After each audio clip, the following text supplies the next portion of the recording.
Pozdravljeni. V prihajajoči sezoni 2025 bomo lahko priča pravi menjavi generacije v svetu Formule 1.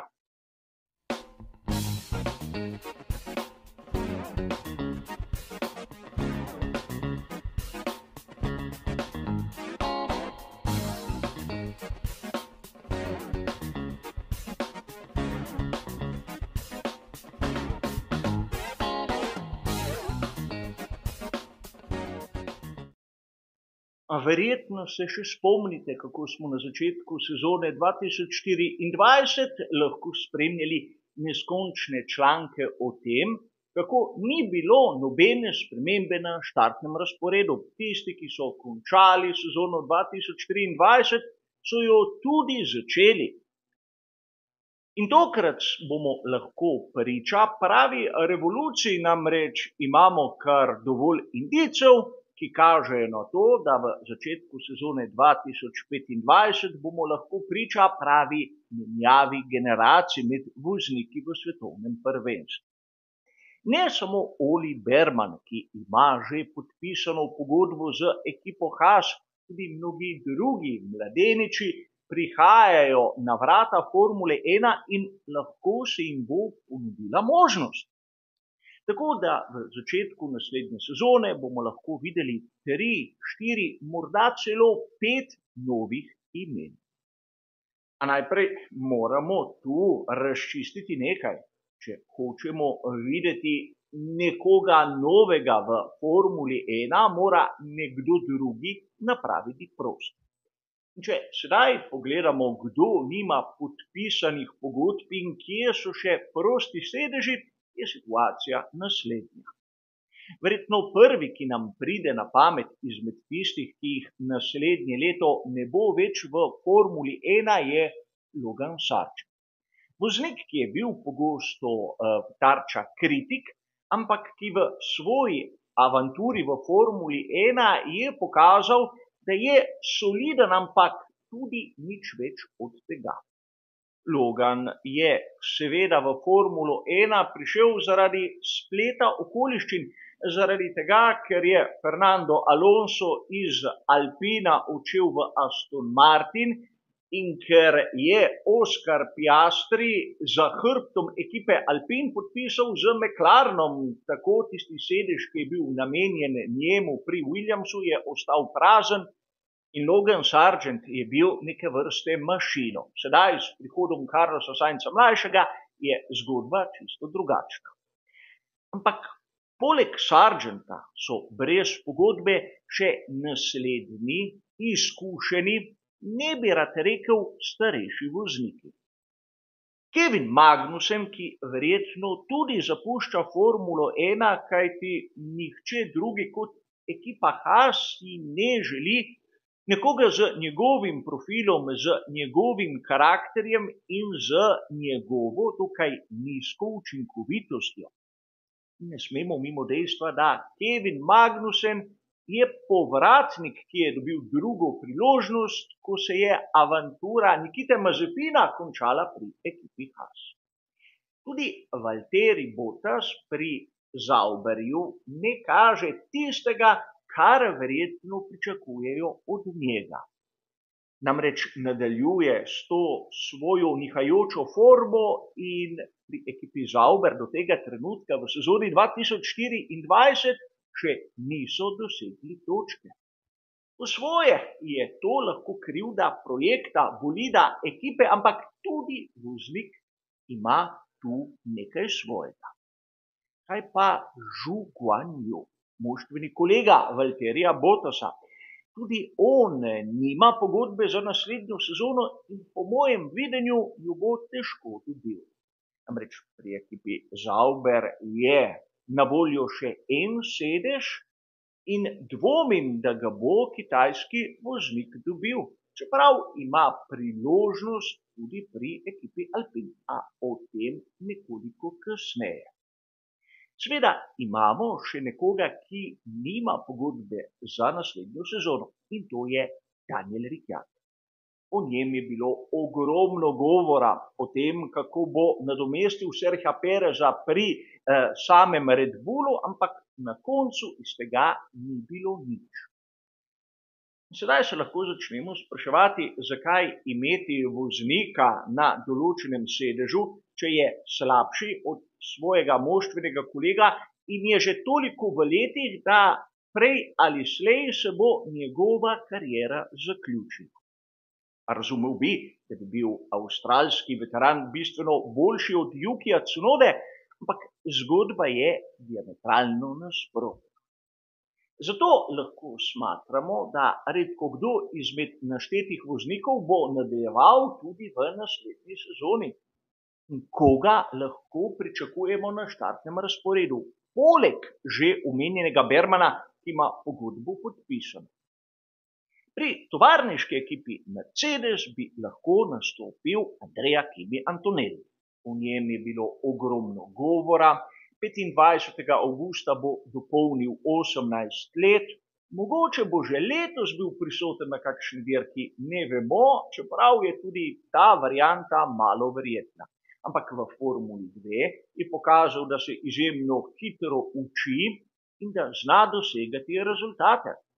Čeprav sta Andrea Kimi Antonelli in Oli Berman moštvena kolega pri ekipi Prema, je vsaj v Formuli 2 Italijan bistveno boljši. Tudi pri ekipi Alpine je prost sedež. Namreč z odhodom Ocona v ekipo Haas se je sprostila priložnost za mnoge voznike. Nekateri so nekako teoretizirali, da se bo Žu vrnil k Renaultu, pomišljaj Alpinu. Ampak zmeraj več je govoric o tem, da bodo pogodbo dali Jacku Duanu. Jack Duan je bil v lanski sezoni tretji v Formuli 2, ima vse pogoje za super licenco, je sin Mika Duana, drugega legendarnega Avstralca.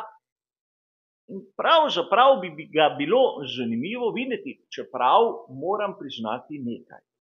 Mene Jack Duan je mnogokrat dolgočasil z svojim jokajočim glasom po radijski zvezi, ko se je pritoževal na takšne in drugačne nepravilnosti, ki jih je v večini primerov videl samo on v Formuli 2. Tu je treba poudariti, da naprimer Mick Schumacher v nobeni kombinaciji, ne pri ekipi Alpine, ne pri ekipi Mercedes, zaenkrat ni prišel na površje. Verjetno mnogi pričakujejo v ekipi Racing Bulls Liama Lawsona. Liam Lawson bi si zaslužil neko boljšo priložnost, kot jo je imel v lanski sezoni, ampak treba je povedati nekaj. Ima veliko hibo. Namreč Liam Lawson do tega trenutka ni bil sposoben pokazati to, da je zmagovalec. Namreč ne v Formuli 2, ne v japonski superformuli ali tekmovanju DTM ni prišel do konca kot tisti zmagovalec prvenstva. In to v okolju, kot je Red Bullovo, zna biti izjemno velik hendikap. Namreč Izak Hadjar, ki tekmuje v akademiji Red Bulla v Formuli 2, bi lahko v sezoni 2024 postal prvak, kar bi bil verjetno cilj, ki si ga je zadal za kar hiter preskok v Formulo 1. Hadjar tudi karakterno izgleda bistveno bolj fokusiran kot Liam Lawson in zato bomo lahko videli tudi kakšno presenečenje. Čeprav za Lawsona so se zanimali tudi pri ekipi Sauber Audi, čeprav je Helmut Marko dejal, da ga ne bodo posodili. A seveda pri ekipi Sauber so se začeli zanimati tudi za drugega mladeniča, ki ga lahko spremljamo v Formuli 2. Je Gabriel Bortoleto, prvak Formuli 3 v sezoni 2023 in v tem trenutku na drugem mestu v skupni razvrstitvi. Ima samo eno malce večjo težavo. Namreč Gabriel Bortoleto je v Akademiji Meklarna in zopet bi Zauber moral prositi, če jim posodijo tega voznika. In to seveda po svoje ni tak problem. Brazilec Bortoleto ima pa, kot veste dobro tisti, ki spremljate tudi nižje formule, kar naprimer nekaj težav z moštvenim kolegom Kušem Mainiem, Indijcem, s katerim delita garažo pri ekipi Invicta. Ne govorimo o kakšnih karakternih težavah, ampak o težavah ga prehiteti. Tudi Bortoleto se je pokazal konec koncev malce manj agresiven od onega, kar bi lahko dejali. In kot zanimivost v Akademiji Zauber je prisoten Zen Maloney, mlajši voznik iz Barbadosa, ki je na začetku celo povedal v skupni razvrstitvi.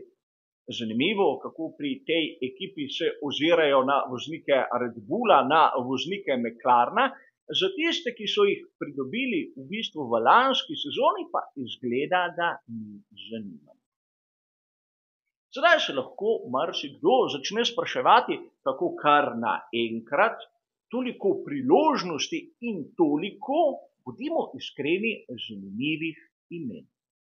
Lahko bi dejali, da v tistih sezonah, ko sta prvaka postala, naprimer, Teo Pourchaire in Felipe Drugovich, ni bilo takšne kvalitete, kot jo lahko spremljamo sedaj. Nekateri vozniki so rabili nekaj časa, da so dozoreli, drugi pa, da so se dokazali v Formuli 2.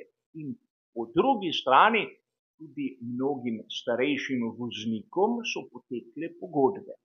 Tako da v sezoni 2025 bomo le lahko videli nekaj več novih, zanimivih imen, ki bodo v prihodnosti lahko krojile tudi vrh v svetovnem prvenstvu v Formule 1. Govorimo o Bermanu, govorimo o Antonelliju.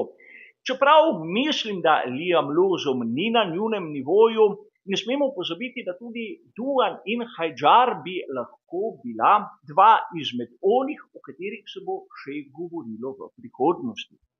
In tako je tudi prav, prihajajo nove generacije, katerim pač oni, ki niso več dovolj hitri, morajo narediti prostor. To je Formula 1, po svoje krut svet, ampak tako se obnavlja, tako se napreduje. Hvala za vašo pozornost in nasvidenje.